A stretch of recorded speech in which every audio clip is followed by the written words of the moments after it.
sampai lapuk pun tulangku di liang kubur, aku tidak akan pernah menerima kerjasama dengan kalian. Karena ini tidak akan menguntungkan bagi bangsa. Dia bilang begitu. Lalu kata Jenderal Belanda bilang, Nyonya, di Hindia Belanda ini kami berkuasa dan tidak ada orang yang berani menentang kami. Apa jawab beliau? Kalau begitu, saya menentang tuan-tuan. Jadi beliau mengatakan begini, di tangan perempuan yang terdidiklah akan lahir generasi yang berkualitas baik. Itu artinya ketika beliau melihat kondisi bangsa pada saat itu dalam penjajahan, beliau berpikir begini, untuk bisa bangsa ini bangkit merdeka, itu akan memerlukan generasi yang betul-betul kuat dan punya kemampuan yang luar biasa.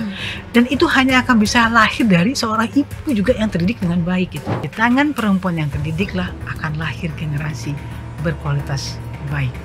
Itu penting sekali. Maka kalau ingin bangsa ini kuat, bangsa ini mungkin mencapai Indonesia emas, maka siapkan kaum ibunya menjadi perempuan-perempuan yang terdidik.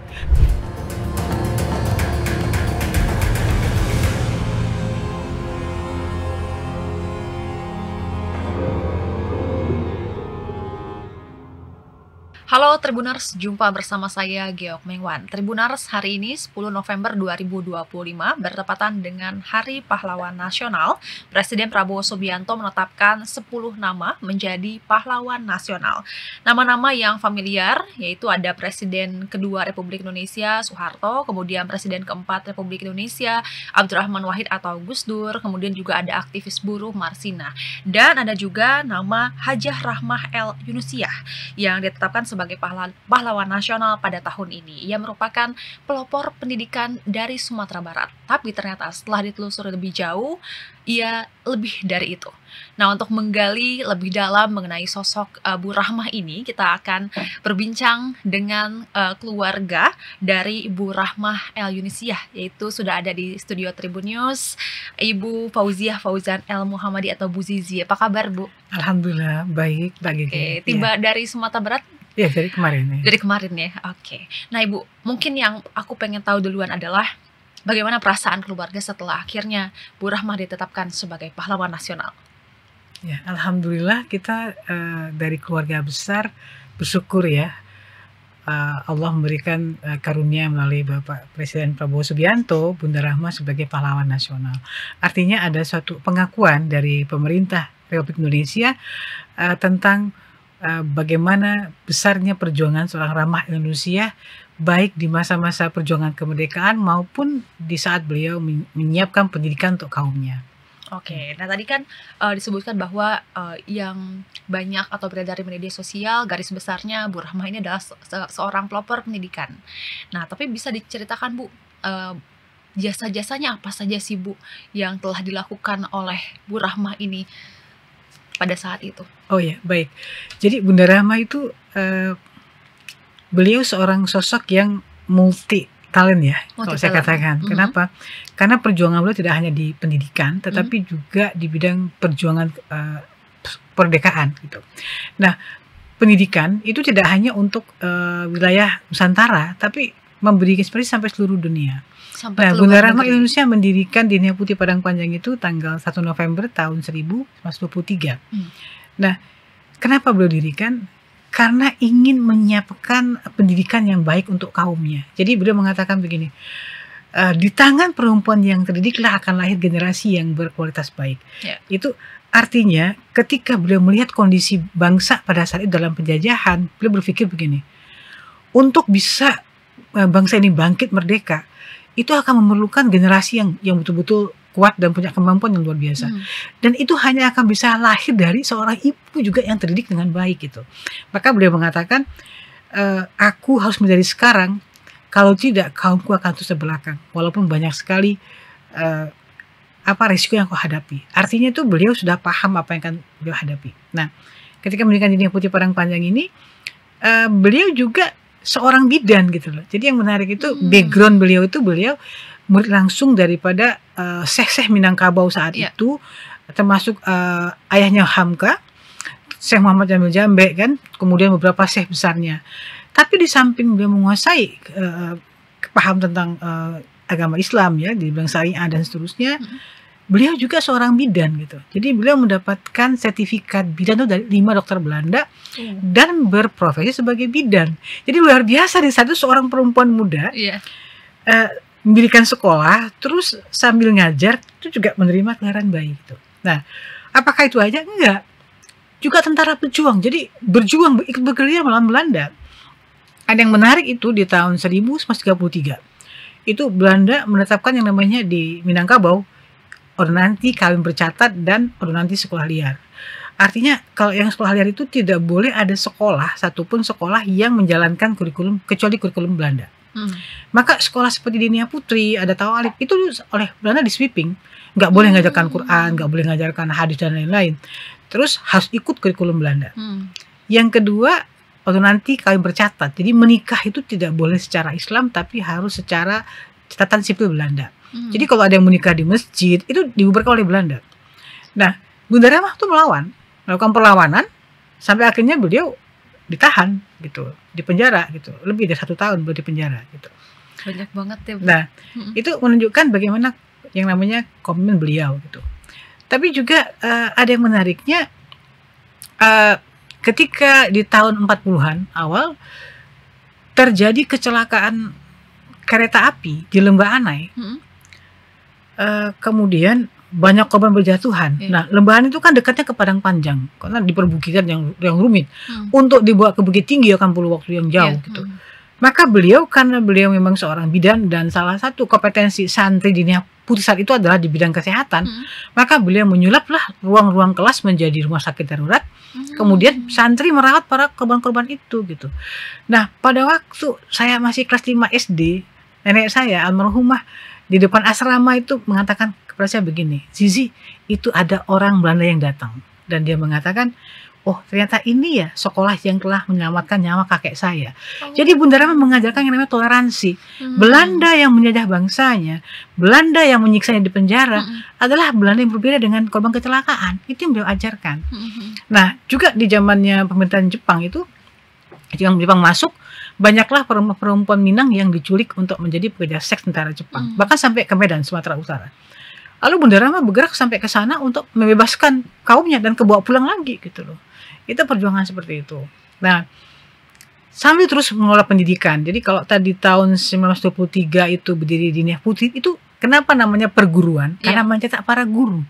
Nah, gak kebayang tuh ya kurikulum waktu itu 4 tahun tamat SD itu, umur 13 sampai 16-17 tahun tuh siap jadi guru gitu. Jadi 4 tahun siap jadi guru. Itulah murid pertamanya namanya Rasuna Said. Dan itu alumni pertama Dinia Putri, Rasuna Said itu.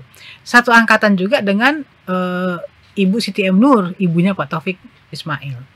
Nah, tahun 1937 Bunda Rahma merasa tidak cukup tamat guru itu hanya tamat tingkat SMP gitu ya. Maka beliau dirikanlah Kuliatul Ma'lumat Al-Islamiyah tingkat SMA-nya. Dan tahun 1967 beliau rasa nggak cukup guru hanya tamat SMA, harus S1, maka beliau dirikanlah yang namanya Universitas Dinia Putri, walaupun sekarang hanya masih 1 fakultas. Nah, bagaimana konsep beliau seorang guru itu luar biasa. Saya bahkan sampai memecahkan banyak puzzle tentang Bunda Rahma.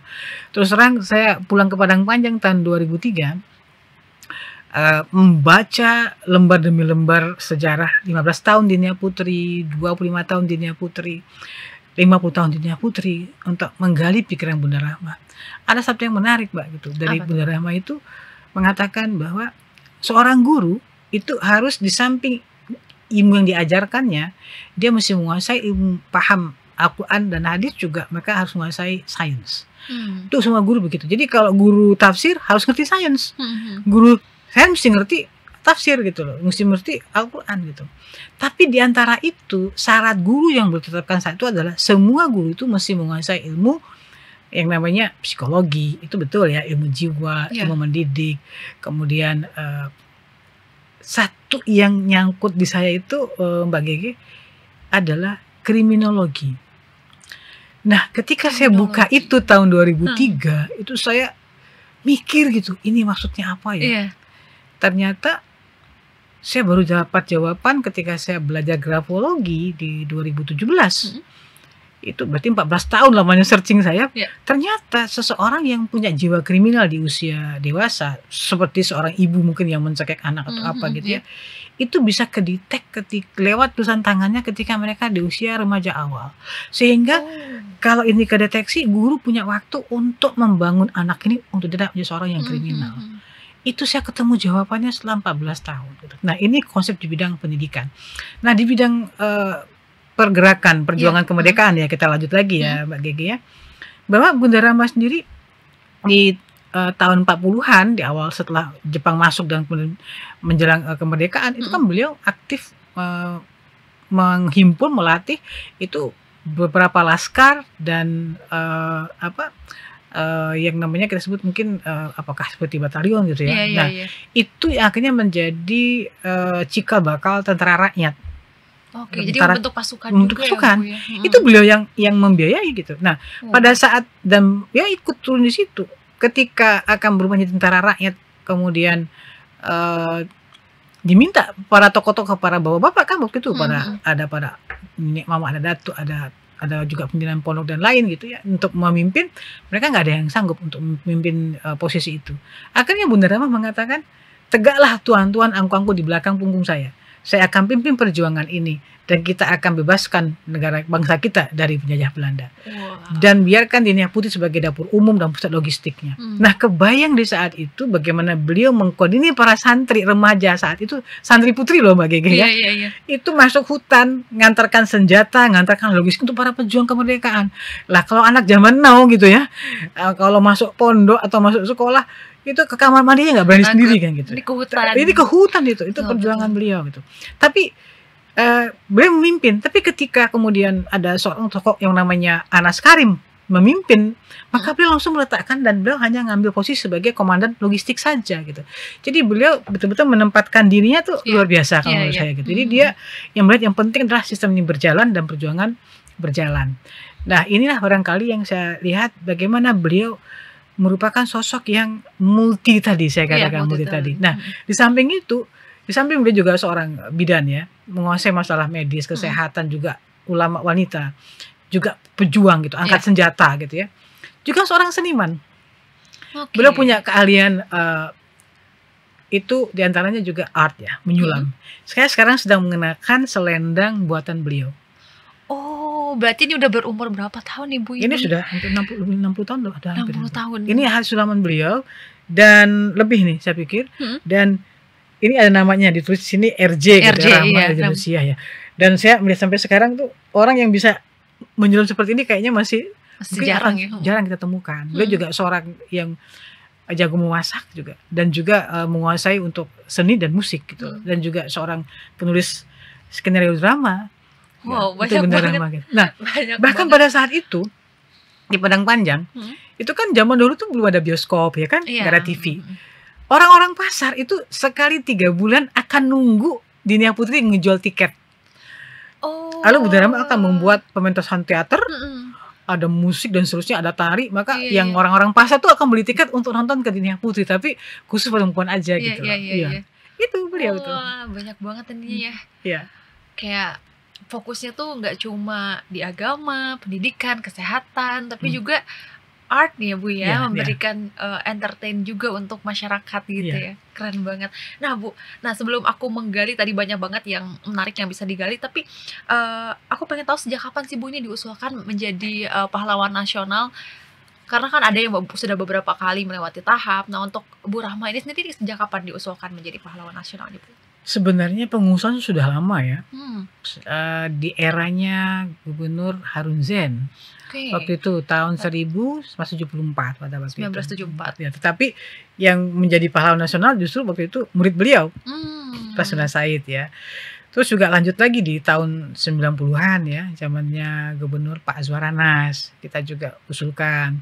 Tapi belum. Nah, baru direspon pemerintah itu di eranya Pak Habibie tahun 1999 itu Bunda Rama mendapatkan bukan pahlawan nasional tapi bintang Mahaputra Pratama. Nah, terus di zamannya Pak SBY kita mengusulkan lagi nih pahlawan nasional. Lalu dapatnya bintang Mahaputra Adi Pradana yang tertinggi itu tahun 2013. Terus kita ngusulkan lagi. Nah, baru hari ini nih, ya kita ngusulkan lagi itu terakhir tahun 2022 ya, masih eranya Pak Jokowi ya. Dan alhamdulillah diresponnya hari ini 10 November 2025 ya, Bunda Rahma menjadi pahlawan nasional. Kita bersyukur ini bisa menjadi inspirasi. Mungkin tadi kita bicara pendidikan lagi.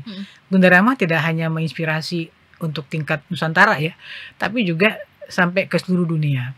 Nah, pada tahun 1955 ketika Muhammad Nasir membawa Syekhul Azhar ke Sumatera Barat, ke Minangkabau, mampir ke Diniyah Putri. Dan itu beliau Syekhul Azhar waktu bernama Abdurrahman Taj ya. Surprise, Al-Azhar sudah berusia hampir 1000 tahun, hanya terima laki-laki aja untuk sekolah. Sementara ini ada sekolah khusus perempuan gitu loh. Sungguhnya perempuan kan gitu. Lalu akhirnya beliau mengundang Bunda Rahma tahun 1957 untuk berangkat ke Azhar, dan di sana Bunda Rahma mendapatkan gelar Syekhah atau doktor honoris causa. Dan sampai hari ini belum ada perempuan kedua yang mendapatkan gelar itu. Wow. Nah, kemudian di sana beliau bicara ke Syekhul Azhar, kiranya bolehlah perempuan kuliah ke Azhar. Nah, maka yang pertama berangkat ke sana Diniyah Putri tahun 1958. Lalu Kuliatul Banat di Al-Azhar University Kairo itu baru dibuka tahun 1992. Jadi ketika waktu itu dengan Kang Abik ya, Habib Rahmat El-Sirat yang menulis Ketika Cinta Bertasbih, itu sempat beliau buat launchingnya di Diniyah Putri Padang Panjang. Jadi para pemain filmnya sama kru pada ke Padang Panjang gitu. Terus saya tanya, Kang, kenapa di Diniyah Putri kan gitu? Terus kata Kang Abik, Bu Zizi, tokoh Ana Altaponisa yang diperankan oleh Oki Sitana Dewi tidak akan bisa kuliah ke Azhar tanpa perjuangan Rahma Indonesia. Jadi Bunda Rahma ini membukakan pintu pendidikan untuk kaumnya, nggak cuma untuk di ranah Indonesia, tapi juga di seluruh dunia. Betul, fakultas perempuan pertama di Al-Azhar adalah inisiasi dari Bu Rahma. Iya, untuk perempuan, kaum perempuan. Iya. Oke. Nah, Bu, tadi kan sebelumnya dari sejak berapa Bu tadi yang awal diusulkan itu 1974. Nah, alasan dari pihak pemerintah sendiri belum mengabulkan permohonan untuk menjadi pahlawan nasional sendiri disampaikan nggak Bu? Apa alasannya gitu? Belum. Saya kurang tahu ya, karena saya masih kecil ya. Oke. Pertama itu, yang kedua saya dengar dari nenek, dari ibu saya itu, karena kan setiap penetapan pahlawan pasti ada tim penilai ya. Nah, mungkin juga pada saat itu penilaian yang terbesar tuh banyaknya di perjuangan angkat senjata. Barangkali saat itu mungkin menurut perkiraan kita itu tokoh-tokoh yang dianggap perjuangannya lebih besar, perannya lebih besar itu mungkin lebih banyak pada saat itu, gitu. Sehingga mungkin lebih ke sana prioritasnya. Saya pikir seperti itu. Oke. Nah, aku juga membaca nih Bu, bahwa Bu Rahma ini menjadi salah satu yang mengibarkan bendera merah putih di Sumatera Barat pada saat awal-awal proklamasi kemerdekaan. Iya. Nah, itu bagaimana Bu ceritanya Bu? Sampai seberani itu ya Bu Rahma. Jadi Bunda Rahma sendiri menjadikan Diniyah Putri sebagai tempat berkumpulnya para tokoh pejuang. Bahkan Bung Karno sendiri pada saat selesai dibuang ke Bengkulu, sebelum kembali ke Jakarta, beliau ke Padang Panjang dan berjumpa dengan Bunda Rahma di rumah beliau, dan membicarakan kepastian bahwa tetap tidak akan bergeser bendera negara kalau kita merdeka, yang namanya benderanya adalah merah putih. Itu kesepakatan di rumah itu dibicarakan bahwa tetap Indonesia merdeka, bendera hanya satu, merah putih.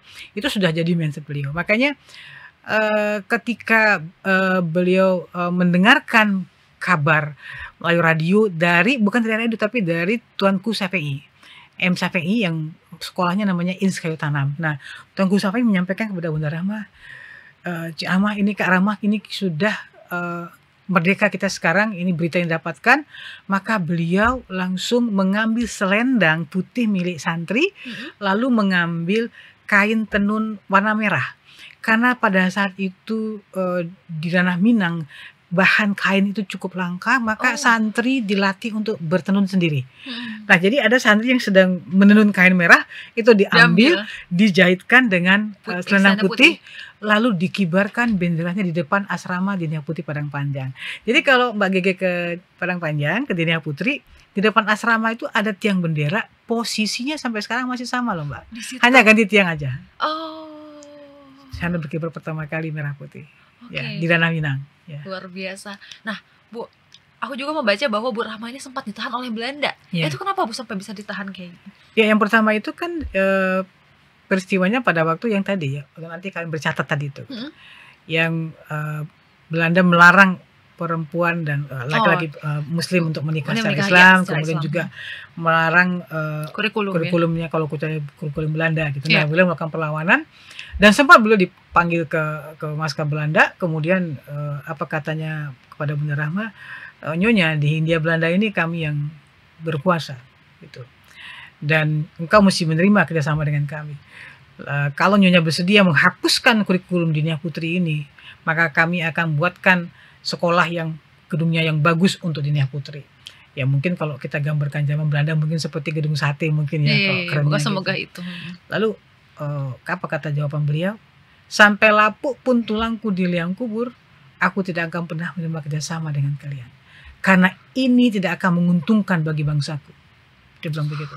Lalu kata Jenderal Belanda bilang, Nyonya, di Hindia Belanda ini kami berkuasa dan tidak ada orang yang berani menentang kami. Apa jawab beliau? Kalau begitu, saya menentang tuan-tuan. Makanya di penjara. Berapa lama Bu itu di penjaranya? Hampir 2 tahun. Hampir 2 tahun. Dan akhirnya bebasnya gimana Bu? Bebasnya itu akhirnya dari pihak keluarga membayar berapa gulden tebusan baru bisa keluar. Gitu. Saya ingatnya nenek cerita begitu. Iya. Nah setelah itu baru yang melawan Jepang yang rakyat dari Sumatera Barat ya, gitu yang dibawa untuk jadi pekerja seks. Nah itu bagaimana Bu akhirnya bisa membebaskan warga saat itu?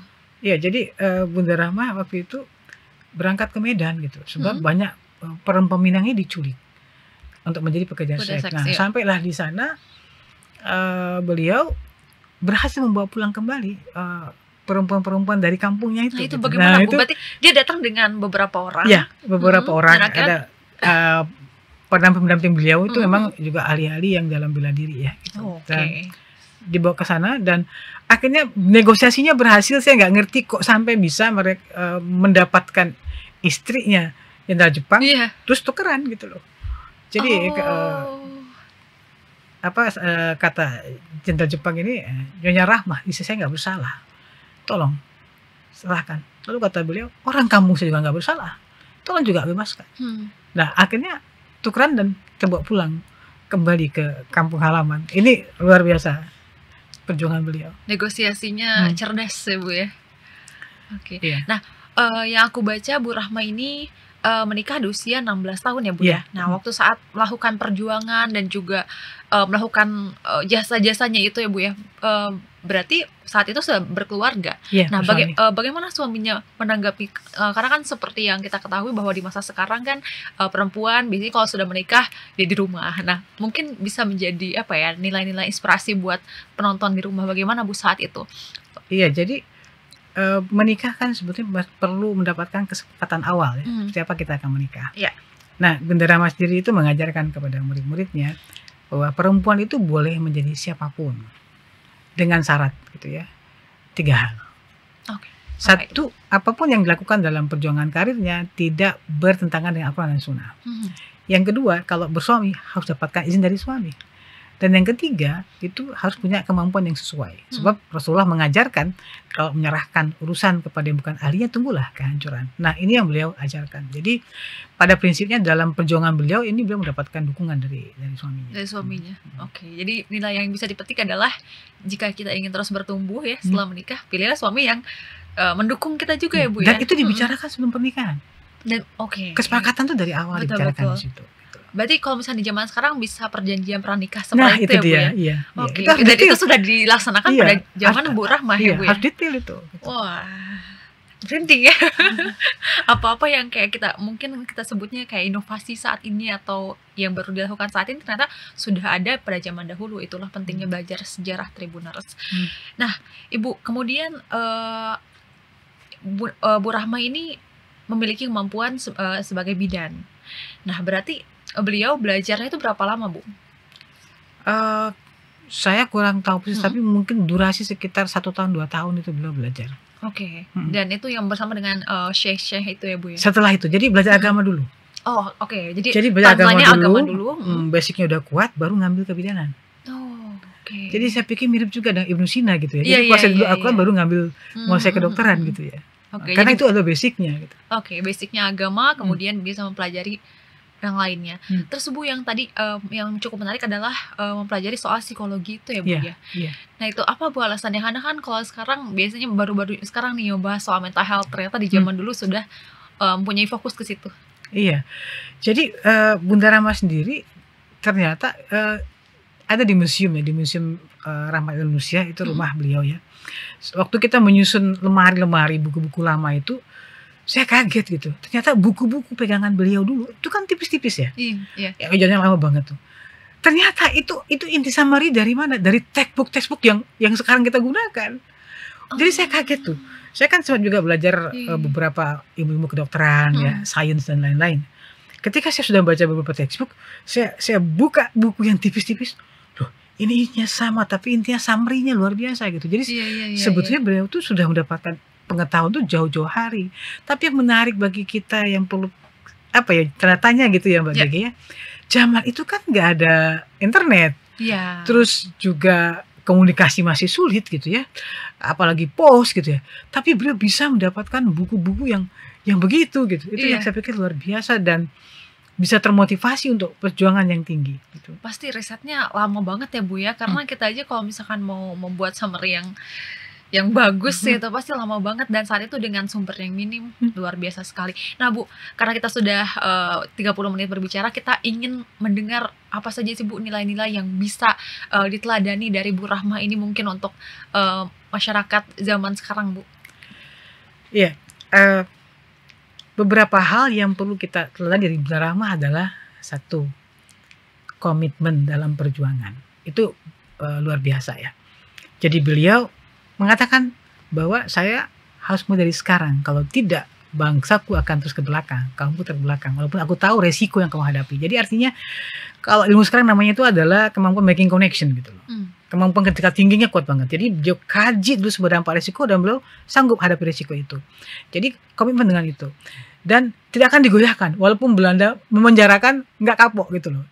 Walaupun dapat tantangan, tetap dihadapi gitu. Kemudian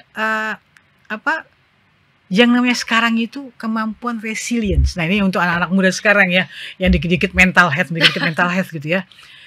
Bayangkan Bunda Rama itu ketika tahun 1923 Dinia Putri berdiri, lalu 3 tahun kemudian terjadi gempa yang besar di Padang Panjang dan sekolah yang baru dibangun itu hancur.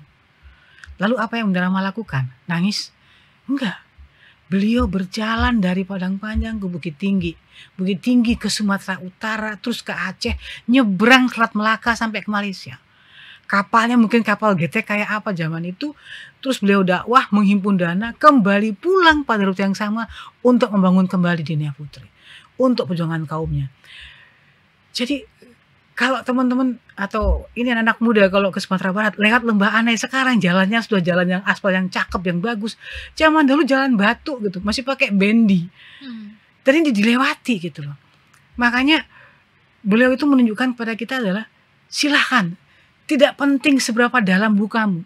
Tidak penting seberapa jatuh engkau dalam lubang yang begitu dalamnya. Yang penting adalah seberapa cepat engkau kembali dan bangkit dan berlari. Ini yang namanya adalah resilient. Jadi seperti apa? Kalau karet kita tarik, kita lepaskan seberapa cepat itu karet kembali ke titik semula, itu yang namanya resilient. Nah, kemudian tentu saja ya, komitmen dia dalam perjuangan agamanya sendiri gitu. Dan perjuangannya untuk membangun kaumnya, membangun para ibu-ibu yang tangguh dan siap menyibukkan generasi. Nah, apa pesannya? Di tangan perempuan yang terdidiklah akan lahir generasi berkualitas baik. Itu penting sekali. Maka kalau ingin bangsa ini kuat, bangsa ini mungkin mencapai Indonesia emas, maka siapkan kaum ibunya menjadi perempuan-perempuan yang terdidik. Tapi bukan ibu sembarang ibu. Ibu yang kuat, yang tangguh, yang punya kemampuan resilience, dan tentu saja ikhlas mengabdi kepada Tuhannya. Maka kalau teman-teman datang ke Dinia Putri Padang Panjang, di gerbang asrama di sebuah tugu tertulis tulisan, tujuan pendidikan Dinia Putri Padang Panjang melaksanakan pendidikan berlandaskan ajaran Islam untuk membentuk putri yang berjiwa Islam, ibu pendidik yang cakap, aktif, bertanggung jawab tentang kesejahteraan masyarakat dan tanah air sebagai dasar pengabdian kepada Allah Subhanahu wa taala. Artinya saat remaja dia menjadi seorang muslimah yang betul-betul jiwanya Islam. Dia ridho pada Tuhannya, ridho pada Allah. Begitu dia tinggalkan gerbang sekolah, siap menjadi pendidik berjiwa emas, ibu pendidik yang cakap, yang aktif, berjuang tentang apa? Tidak hanya memikirkan keluarganya, tapi juga kesejahteraan masyarakat dan tanah air. Itulah dasar pengabdian kepada Allah Subhanahu wa taala. Luar biasa. Terima kasih banyak Bu sudah memberikan insight yang luar biasa dan juga mengajarkan sejarah yang sangat-sangat luar biasa buat kita semua.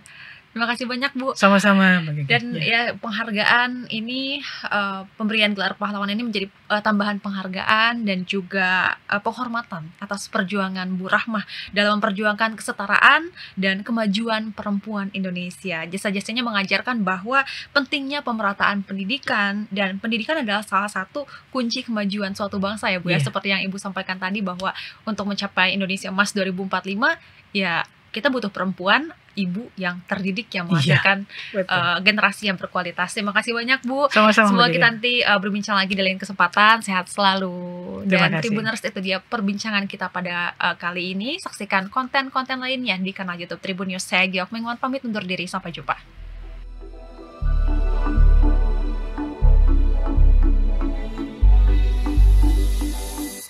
Terima kasih sudah nonton.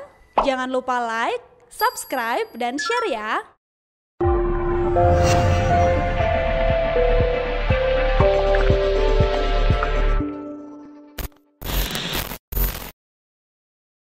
Download Tribun X sekarang.